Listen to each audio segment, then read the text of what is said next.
जब लोग आपसे कहें कि ये तुमसे नहीं होगा, ये तुम्हारे बस का काम नहीं है, और आप वो काम करके दिखा दें, तो जो सेटिस्फैक्शन मिलता है उसे मापा नहीं जा सकता, फिर चाहे वो काम सड़क पार करना ही क्यों ना हो। जिन्हें पब्लिक प्लेसेस में पानी पीने की भी अनुमति नहीं थी, जिन्हें क्लास से बाहर बैठाया जाता था, जिनसे पढ़ाई का अधिकार भी छीनने की कोशिश की गई, जिन्हें प्यास लगने पर ऊंची जाति के लोग आकर के ऊपर से पानी डाल करके पानी पिलाते थे, जिन्हें अनटचेबल माना गया, उन्होंने वो काम किया जो अनटच्ड है, उस स्तर पर कोई पहुंच नहीं सकता।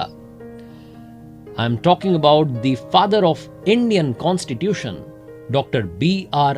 आंबेडकर, डॉक्टर भीमराव रामजी आंबेडकर साहब, जो कि आगे चल करके डॉक्टर बाबा साहेब आंबेडकर नाम से प्रसिद्ध हुए। बचपन में इनके एक टीचर थे महादेव आंबेडकर साहब, जो कि अंबावडे गांव के रहने वाले थे, और बाबा साहेब से उनका खास लगाव था। उनके कहने पर बाबा साहेब ने अपना जो सरनेम था सकपाल, वो हटा करके आंबेडकर लगा लिया। डॉक्टर बाबा साहेब आंबेडकर पढ़ने में इतने अच्छे थे, इतनी ज्यादा उनकी रुचि थी, इतना इंटरेस्ट था कि 64 विषयों के मास्टर बने, 9 भाषाओं के जानकार थे। लंदन स्कूल ऑफ इकोनॉमिक्स से जो कोर्स 8 साल में कंप्लीट होता है, उसे 2 साल 3 महीने में उन्होंने पूरा कर लिया था, क्योंकि रोजाना 21-21 घंटे तक पढ़ाई करते थे। कोलंबिया यूनिवर्सिटी ने 2004 में टॉप 100 स्कॉलर्स की एक लिस्ट निकाली थी, जिसमें नंबर 1 पर जिनका नाम था वो हैं डॉक्टर बाबा साहेब आंबेडकर साहब। मेरा नाम है आरजे कार्तिक। स्वागत है आपका मेरी लर्निंग सीरीज सीखोगे नहीं तो जीतोगे कैसे में। आइए आज बात करते हैं 5 learnings from doctor Baba Saheb Ambedkar. Learning number 1, शिक्षा की इच्छा। ये जो इच्छा है ना शिक्षा पाने की, ये होनी चाहिए। ये बात सबसे पहले आप सीखिएगा डॉक्टर B.R. आंबेडकर साहब से। बाबा साहेब जब कोलंबिया यूनिवर्सिटी में पढ़ने के लिए गए, तो वहां की जो लाइब्रेरी थी, उसमें जब पियोन आता था, दरवाजा खोलता था, उससे भी पहले डॉक्टर बाबा साहेब आंबेडकर साहब पहुंच जाते थे और सबसे आखिरी में वहां से निकलते थे। और कई बार तो पियोन से रिक्वेस्ट करते थे कि थोड़ा और टाइम दे दीजिए, लाइब्रेरी थोड़ा और खोल दीजिए, आप थोड़ा और पढ़ लूंगा। 18-18 घंटे रोजाना पढ़ाई करते थे। इस कदर उन्हें पढ़ने की इच्छा थी, सीखने की इच्छा उनके अंदर थी। एक बार तो पियोन ने कह दिया कि क्या तुम यहां आकर के दिन भर पढ़ते रहते हो, दोस्तों के साथ मजे नहीं करते? तो बाबा साहब ने कहा कि अगर मैं भी वहां मजे करने लग गया तो फिर उनका ख्याल कौन रखेगा। Doctor B.R. आंबेडकर साहब का यह मानना था कि सक्सेस तक पहुंचने का सिर्फ और सिर्फ एक ही रास्ता है, जिसे एजुकेशन कहते हैं। बाबा साहब की जो प्राइवेट लाइब्रेरी थी, राजगृह जिसका नाम था, उसमें 50,000 से ज्यादा किताबें थी, और उस वक्त वो दुनिया की सबसे बड़ी प्राइवेट लाइब्रेरी थी। तो सबसे पहली लर्निंग जो डॉक्टर बाबा साहेब आंबेडकर साहब से मिलती है वो ये है कि पढ़ते रहिए, सीखते रहिए, क्योंकि सीखेंगे तभी आप जीतेंगे। यही बात मैं यहां कहता हूं कि सीखोगे नहीं तो जीतोगे कैसे। लर्निंग नंबर 2, लाइफ में ऑलवेज बी कॉन्फिडेंट। कॉन्फिडेंस बहुत जरूरी है।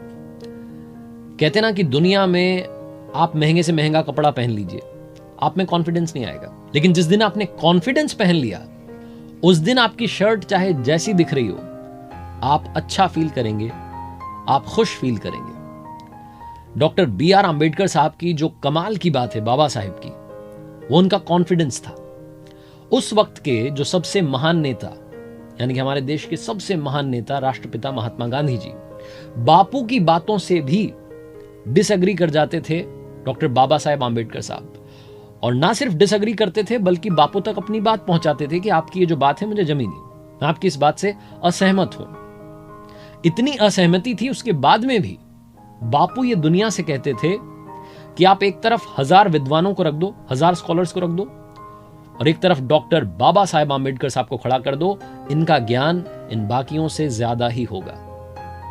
और आप समझिएगा कि इस कदर असहमति थी, बात बीच बीच में नहीं बन पाती थी। तब भी महात्मा गांधी जी ने ही, जब देश की पहली कैबिनेट बन रही थी स्वतंत्र भारत की, तो उसमें कानून मंत्री के लिए डॉक्टर बाबा साहेब आंबेडकर का नाम बापू ने सुझाया था, और डॉक्टर बाबा साहेब आंबेडकर ने देश के पहले कानून मंत्री के रूप में शपथ ली थी।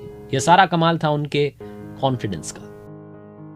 लर्निंग नंबर 3, जिंदगी में सिर्फ अपना मत सोचिए, समाज का भी सोचिए। रिस्पॉन्सिबिलिटी आपकी समाज के लिए भी बनती है।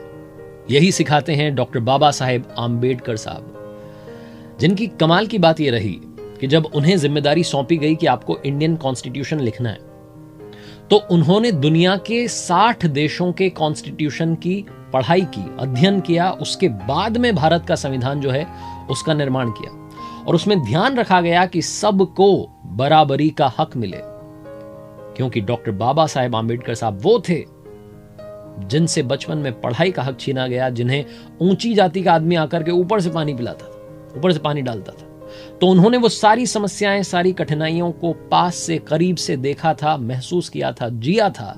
इसलिए वो चाहते थे कि हिंदुस्तान के हर उस आदमी को हर वो अधिकार मिले जो बाकियों के लिए है। इसी बात को ध्यान में रख करके समाज के निचले से निचले स्तर पर भी जो आदमी खड़ा है, जो सबसे आखिरी में लाइन में खड़ा है, उस तक भी सारी सुविधाएं पहुंचे, इस बात को ध्यान में रखकर भारत के संविधान का निर्माण किया गया। लर्निंग नंबर 4, जिंदगी लंबी नहीं होनी चाहिए, महान होनी चाहिए। यह कहा था डॉक्टर बाबा साहेब आम्बेडकर साहब ने। और ये बात अगर आप ध्यान से समझेंगे तो बहुत सारे लोग इस बात पर ध्यान देते हैं कि अभी तो इतने साल बाकी हैं जिंदगी के, अभी तो इतना टाइम बाकी है, मेरे पास बहुत टाइम है। ये बहुत टाइम नहीं है। जिंदगी कितनी लंबी है इस पर ध्यान देना बंद कर दीजिए। आप जिंदगी जी कैसे रहे हैं इस पर ध्यान देना शुरू कीजिए। जिंदगी का पर्पस होना चाहिए, और डॉक्टर बाबा साहेब आम्बेडकर जी का पर्पस था कि समाज के हर आदमी को बराबरी का हक मिले। जो हक उनसे छीना गया, उनसे पढ़ने का हक छीना गया, क्लास के बाहर बैठाया गया, पानी पीने तक का अधिकार उन्हें नहीं था, उन्होंने कोशिश की कि वो पढ़ाई करें, उस पढ़ाई के दम पर इस सिस्टम को बदलें। और सबसे बड़ी बात, उन्होंने बदला भी। उन्हें नहीं मालूम था कि वो आगे चलकर के इंडियन कॉन्स्टिट्यूशन लिखेंगे या देश के पहले कानून मंत्री बनेंगे, लेकिन जो काम वो अच्छे से कर सकते थे उन्होंने किया, ज्ञान प्राप्त किया, और उस ज्ञान से, उस एजुकेशन से सिस्टम को बदलने की कोशिश की, और वो काम करके दिखाया। इसलिए लाइफ कितनी लंबी है इस पर ध्यान देना बंद कीजिए। लाइफ आप कैसे जी रहे हैं, आपका पर्पस क्या है, उस पर ध्यान देना शुरू कीजिए। लर्निंग नंबर 5, आखिरी लर्निंग जो हमें डॉक्टर BR आम्बेडकर साहब से लेनी चाहिए, वो है विजनरी होना। जिंदगी में विजन होना चाहिए। डॉक्टर बाबा साहेब आम्बेडकर साहब ने आज से 100 साल पहले विमेन एम्पावरमेंट की बात की थी। उन्होंने मटर्निटी लीव्स की बात की थी, मटर्निटी बेनिफिट्स की बात की थी, तब जबकि महिलाओं के अधिकारों के बारे में बात भी नहीं हो रही थी। उन्होंने कहा था कि मजदूरों को 8 घंटे ही फैक्ट्रीज में काम करना चाहिए, वरना पहले 10-10, 12-12, 14-14 घंटे मजदूर काम कर रहे थे। सबके अधिकारों के बारे में सोचने वाले थे डॉक्टर बाबा साहेब आम्बेडकर जी, और उन्होंने मध्य प्रदेश और बिहार के बारे में भी कहा था कि इनके डिवीजन होने चाहिए। तब उनकी सुनी नहीं गई। बाद में 2000 में छत्तीसगढ़ और झारखंड बने, तब सुन ली गई होती तो शायद तभी डिवीजन हो जाता। जिंदगी में सिर्फ आज का मत सोचिए, कल में मत रहिए, आने वाले कल की भी तैयारी कीजिए। यही सिखाते हैं डॉक्टर बाबा साहेब आम्बेडकर जी। और जाते जाते बात आसमान और समंदर की। डॉक्टर बाबा साहेब आम्बेडकर साहब ने कहा कि जिस तरीके से पानी की बूंद समंदर में गिरती है तो समंदर बन जाती है, वैसे इंसान के साथ नहीं होना चाहिए कि इंसान समाज में मिला तो समाज बन गया। इंसान को अपने डेवलपमेंट के लिए भी काम करते रहना चाहिए। जाते जाते कमाल का फैक्ट, आपने डॉक्टर बाबा साहेब आम्बेडकर जी की जितनी पिक्चर्स देखी होंगी उसमें उन्होंने ब्लू कलर का कोट पहना हुआ है, नीले रंग का। ये नीला रंग बाबा साहेब को बहुत पसंद था, क्योंकि नीला रंग आसमान का होता है, और आसमान दुनिया में सभी के लिए समान होता है, इसीलिए उन्हें नीला रंग बहुत पसंद था। डॉक्टर बाबा साहेब आम्बेडकर जी दुनिया के इकलौते सत्याग्रही हुए जिन्होंने कि पीने के पानी के लिए सत्याग्रह किया था। भारत के संविधान के निर्माता, भारत रत्न डॉक्टर बाबा साहेब आम्बेडकर जी के चरणों में हम सब की ओर से बारंबार